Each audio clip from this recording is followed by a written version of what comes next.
gonna release the strip towards me, and then I'm going to brush the base along the strip, and that's gonna help break up those fibers so that they bundle nicely. And it also helps fan out the lashes. This is what happens when you loosen your pressure when brushing the base along the strip. Make sure that you use all of your pressure when brushing the base to avoid these lashes from moving around. Let's try that again.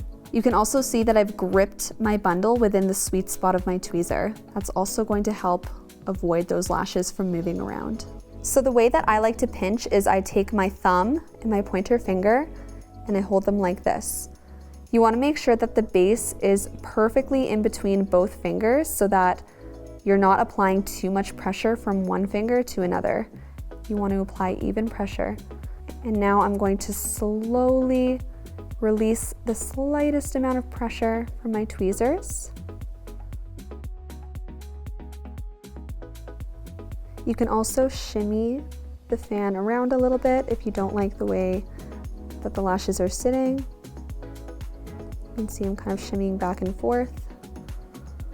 Now I'm going to go ahead and dip vertically into the glue, just about 2 millimeters. And I'm going to bring the base through the divots of my glue well so it looks nice and snatched, nice and pointy, so that it wraps around that natural lash perfectly.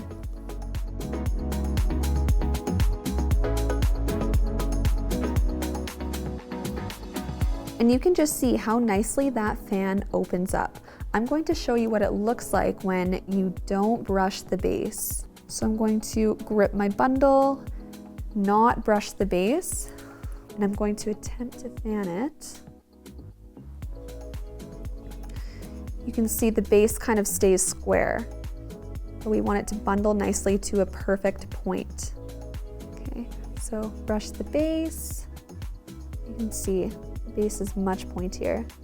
Another tip, if you notice that it's really hard to fan out those lashes, is to brush the tips of the lashes on your strip to break up the fibers. So I'm just using a clean mascara wand and I'm just gently brushing through all of those lashes. Sometimes it's helpful to do this throughout the service, so I always keep a clean mascara wand nearby and I'll just go through and brush the lashes every maybe 30 minutes or so, just to break them up again.